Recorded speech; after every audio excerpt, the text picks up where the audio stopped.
Hi everyone, welcome back to my channel. My name is Anna Morfides. I am a certified wellness counselor and life skills coach, and I wanted to make a quick little video today to follow up on setting intentions for the year 2025 and making sure how to have the best year yet. So we all have experiences, or I shouldn't say we all, but most of us have experiences, goals, dreams that we may not have had the opportunity or chance to have come into fruition yet into our current reality. And we are wanting to be a part of that. We wanted to experience, whether it's a relationship or a job, more abundance in money. Maybe you want to experience a different country, or you want to take a certain vacation, or you want to feel differently at your current job, differently in your current relationship. Whatever it is that you have not yet experienced in your life that you are wanting to see how that feels and be a part of is what we're going to be talking about today, and how to give ourselves the best opportunity and the best chance to experience that, if not how to actually just give it fully.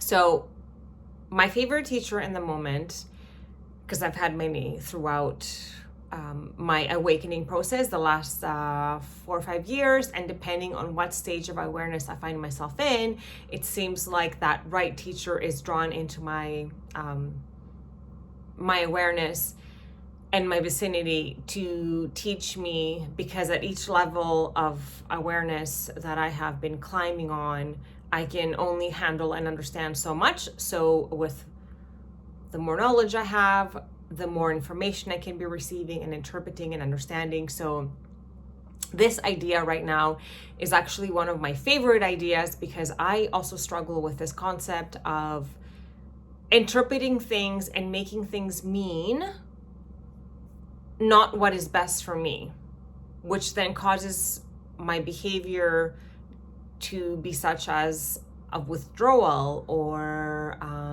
not taking a chance to do something that I really want to, feeling a little bit afraid, feeling a little bit scared, and therefore I'm left feeling disheartened, disappointed, and just not fulfilled. So I'm really working and anchoring that opposite feeling for me in the year 2025. And how do we do this? This is the best thing that I've learned so far, and I'm so ready to do it. It is this idea of thinking of the world as, and everything around it, or everything in it, I should say. Thinking about the world and experiences, people, situations, everything as props. So we are the protagonist in this movie called My Life. And everything around us, every experience, every person is a prop in the set of this movie called My Life.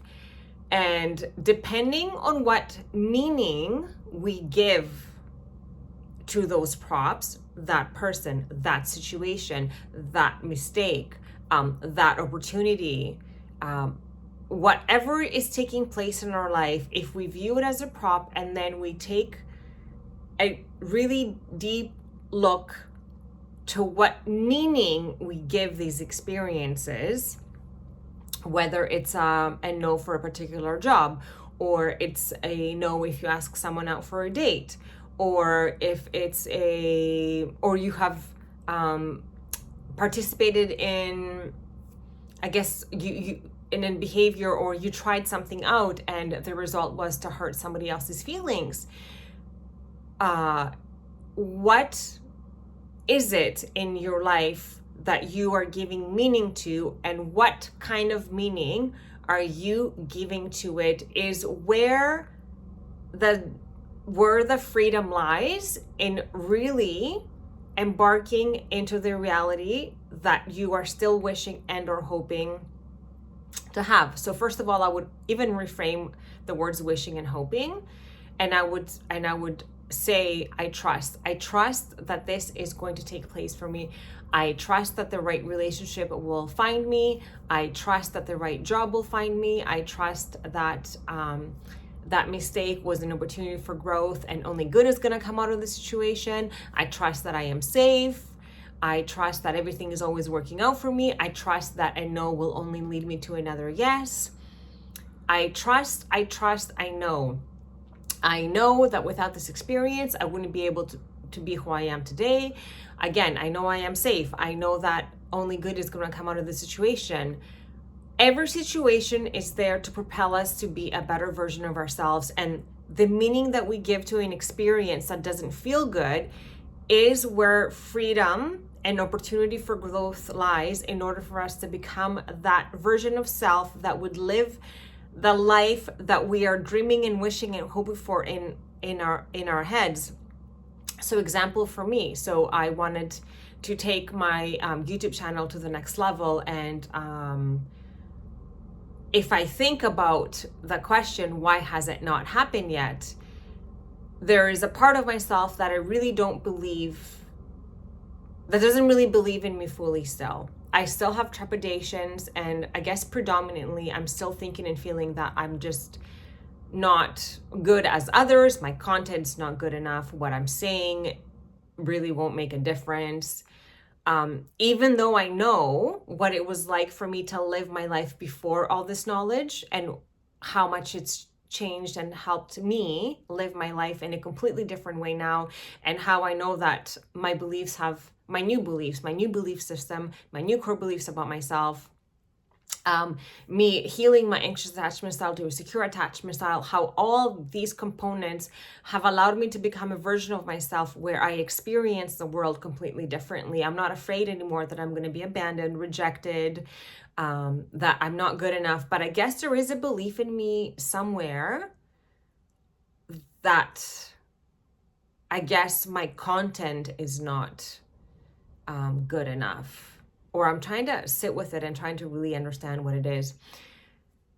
But I guess what I'm trying to say is the meaning that I'm giving to the experience that my YouTube channel has not become what I have, I guess, hoping that it would have been at this moment.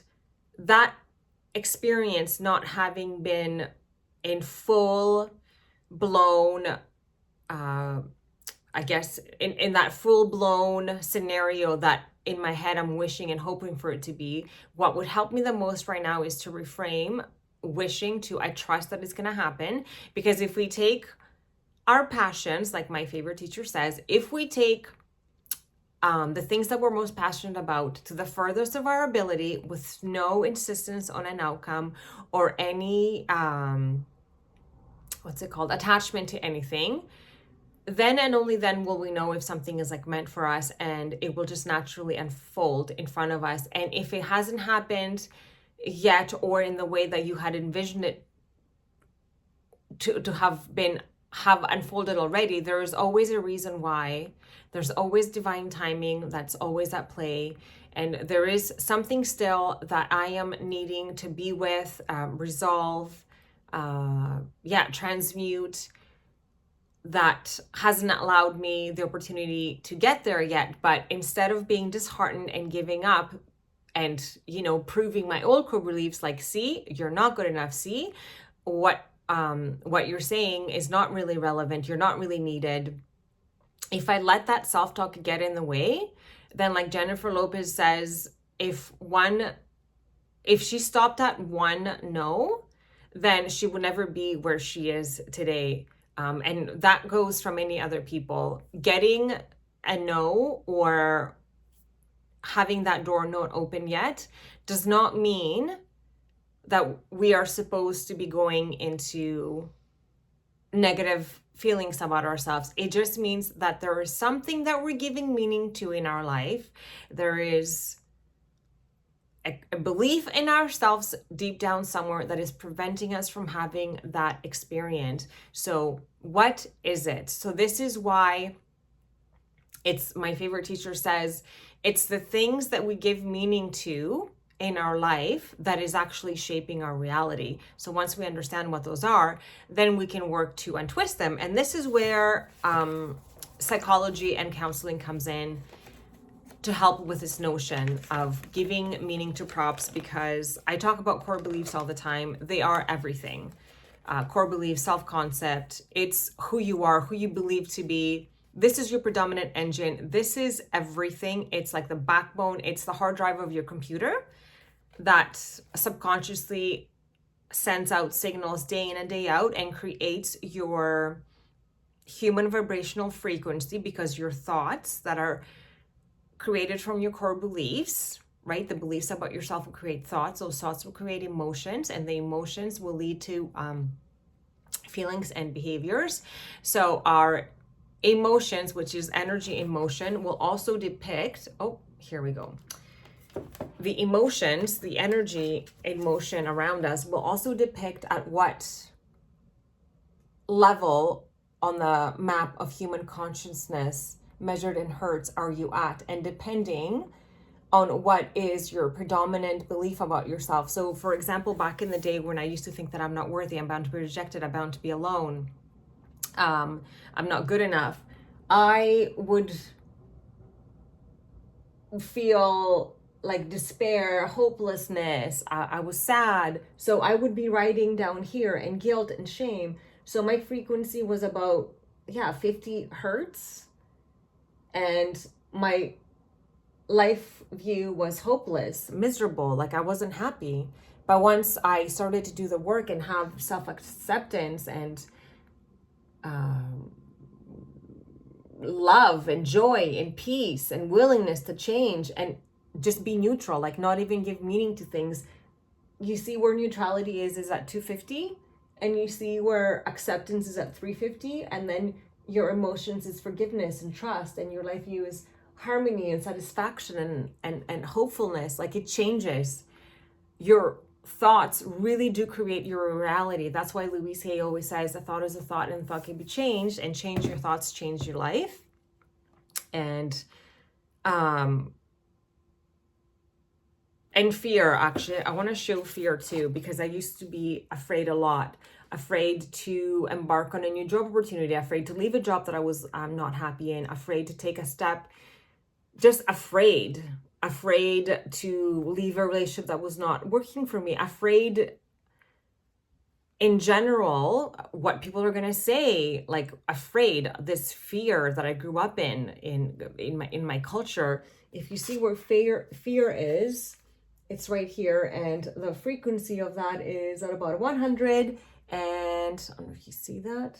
The predominant emotion stems from living in fear is anxiety, and then your life view is frightened. And then that makes sense why I wouldn't, like my behavior would be to withdraw or just to not do certain things that I really wanted to do.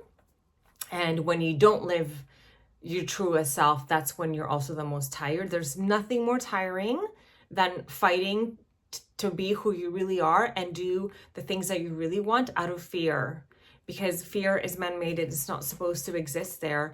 So if we look at everything as a prop and see what meaning we give to it, then we're really gonna be able to see what it is that we need to set free. And this is a beautiful sheet that they gave us when I was going to counseling school, and I held on to it because it's very easy to understand. Core beliefs. So core beliefs are a person's most central ideas about themselves, others, and the world. These beliefs act like a lens through which every situation and life experience is seen. Because of this, people with different core beliefs might be in the same situation, but think, feel, and behave very differently. So this is the meaning to the props that we give in our life that my favorite teacher currently is pretty much talking about. Because depending if you had a secure attachment style versus an anxious attachment style, or you have a core belief that you're worthy versus I'm not worthy, depending on how you grew up, you're going to interpret the world differently, and it's going to affect you in a different way. So for example, two people with different core beliefs receive a bad grade on a test. So a person that has a core belief, I'm a failure, would think, of course I failed. Why do I even bother? The feeling would be depression, and the behavior would be to make no changes and give up. Person B, who has a core belief that I am perfectly capable, will have a different thought. I did poorly because I didn't prepare. They would be feeling disappointed, but then the behavior would be plans to study more the next time. So they have a different way of attacking something or being with something or approaching something. So if you have a positive self-view and you make a, so this is what I struggled with a lot. I never had a positive self-view because now I understand that due to my anxious attachment style, I had a negative self-view out of the 4 attachment styles. The anxious attachment style is the only one of the 4 that comes with a negative self-view, which means everyone else is a protagonist in your life and you're basically at the bottom of the barrel and everyone else is better than you. And you do not think highly of yourself at all.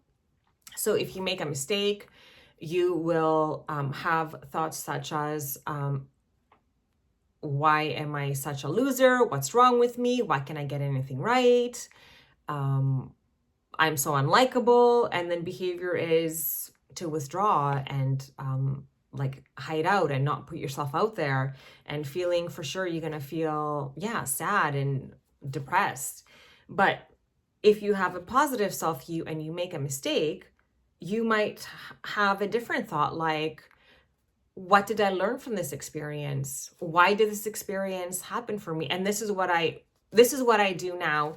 Not naturally. Naturally, I want to go back to who I used to be and be like, what the heck is wrong with you, Anna? But now I have different core beliefs about myself. So I will reframe this. Instead of going down that route, I'm going to say, okay, what did you learn from this experience? What was this done for you?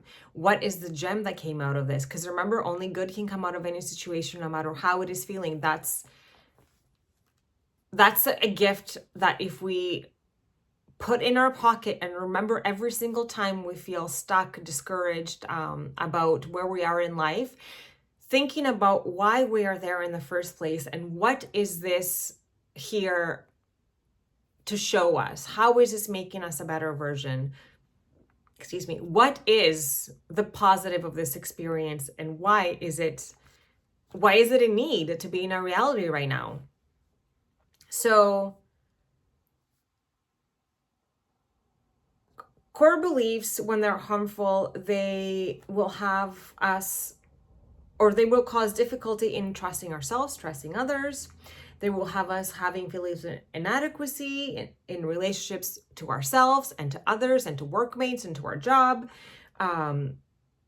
Sometimes it will lead to being overly confrontational or aggressive, putting other people's needs first, and then leads to mental health problems such as depression and anxiety, or sometimes we want to numb these uncomfortable feelings of depression, so it leads to such thing as substance abuse and difficulty handling stress and low self-esteem. So the fact about core beliefs is this: people are not born with core beliefs, they are learned. Core beliefs usually develop in childhood or during stressful or traumatic periods in adulthood. Information that contradicts core beliefs is often ignored. And we used to do this a lot. I would do 10 million different things in my life, but I would focus on the one thing that I did wrong, right? Because there's always going to be a margin of error. So I would focus on that to reinforce the belief that, see, I'm just useless. Like, I'm not good enough. Like, I'm just not enough. I'm not good. I'm worthless. Like, I shouldn't even be. And then other facts about core beliefs is that negative core beliefs are not true, even if they feel true. The ego has a really funny way of wanting to prove something that is not good for us just because of familiarity. It doesn't really know positive or negative, but we know positive or negative. The thing that listens to the ego and the thoughts, that is who we truly are. That's the essence of who we truly are. And we know what's good for us and what's not. We know what we want to feel and what we not want to feel. And then core beliefs tend to be rigid and long lasting. However, they can be changed. And how can they be changed? With cognitive behavioral therapy. And what exactly is cognitive behavioral therapy? It's basically reaffirming the complete opposite to yourself until you create a new neurological synapse within your system that fires a different signal that leads to a different thought, that leads to different emotions, that leads to different behaviors. And cognitive behavioral therapy is a process that is short-term, goal-oriented, focused on problem solving, and highly structured. So based on the idea that events influence thoughts, thoughts influence emotions, and emotions influence behavior, as we do have a tendency to interpret an event, the goal of CBT, so we as people have a goal when we do cognitive behavioral therapy, is to seek an alternative behavior that will reflect a new alternate belief that is serving us as opposed to not serving us. And we're going to manage this by identifying the cognitive distortions and automatic thoughts that we have that lead to the negative behavior in the first place. So I guess for me, a negative behavior when it comes to what I want to achieve right now would be to stop making videos. Or I have been trying to find another part-time job at my favorite university. I had a contract just end, and I know that I needed this time because there was a lot that was going on in my life currently, and I know that like I was gifted time so I can do what my family needed me to be present for. But during that time, I was still applying for jobs, and there was a couple that had reached out to me to thank me for the application and to let me know that they had chosen other candidates. I could take that no as a sign that, see, like, you're just not wanted by anyone. And then my behavior would be to stop applying for jobs, get into depression, maybe start drinking. Like, that's really easy to do as a human being. You know, like, we can really go down that route, but I'm not going to do that. I never gave up on like love. That was my other thing too. Like, my biggest core belief that I needed to overcome was that I'm not lovable, and I'm bound to be rejected, bound to be alone. It took me 45 years to shed that belief, but I never gave up. And every time I encountered a no, I was like, nope, I'm going to be loved in the way that I've learned to love myself. Because again, others can love us to the extent that we love ourselves. So I did the work for that, and I'm there. So I know I can do the same now. And I don't want my behavior to be stop making videos, stop applying for jobs, hit that bottle. Like, I don't want to do those things. I want to continue. So what am I going to do? I'm going to change my behavior, which is, or continue on this behavior of like still making videos, eating well, working out, doing my affirmations, doing my meditation, doing my journaling, like embodying the version of self that has that job, that has that YouTube channel exactly how I feel it would serve me best. Embody that person. That person wouldn't be depressed. They wouldn't be sad. They wouldn't be disheartened. They would be free and happy, content, joyful, fulfilled, like all these things. Embody that person, have those emotions, change my thoughts. And that's how we do it. And that's how we give meaning to the props. If we were to give any meaning to any props in our life, so props being my YouTube channel in this moment, props being job opportunities, what meaning am I going to give these things if I'm going to give any meaning? Or it would be best to not give any meaning at all. So that's what mindfulness is all about. When you have an experience, you're just with the experience. You're washing dishes, you're just thinking about the dishes. You know, oh, the dish is like, it's made out of this, or it's white, or it's beautiful. Or when you have an encounter and you apply for a job and you get a no, it's like, oh, okay, I got a no. I wonder what else is waiting for me. Not making it mean anything. And, you know, even like if you ask a person out, like if yeah, if you get a no, again, don't make that mean that you're not good enough, you're not worthy. That it's just that relationship was not meant to be for you and something else is waiting for around the corner. So don't let your emotions be sad and your behavior be to withdraw and not ask anyone out for coffee again, because you're doing yourself a disservice. I feel like I'm gonna stop my video right here. We're about 25 minutes. I don't want to make these too long. I would love to hear if you have any questions, comments, concerns about this, or any future topics that you wanted me to embark on this topic or any other topic. Expand on this, expand a bit more on cognitive behavioral therapy and how to really work with the affirmations, because we're supposed to do them at least a minimum 21 to 60 days. Affirming, writing out, paper on pen has huge power. And every time you catch yourself having a negative thought, it's like reaffirm. I do this all the time. Reaffirm. So thank you so much for being with me again in this video. I wish you all the best for the 2025. I know this is going to be our best year yet, because every day is an opportunity to do better, live differently, just do all the things, give ourselves an opportunity to be the version of selves that we haven't had a chance yet to experience, with the knowing and the trust that it's going to happen, and really embodying that version and disregarding what is taking place in actual reality, because that's what it means to fake it till you make it. You actually have to act like you have it in order for you to be in that state of emotion. So then that state of emotion can create your energetic field, and by the law of attraction, you bring that experience into yourself. With all my love and gratitude, I'll see you next time.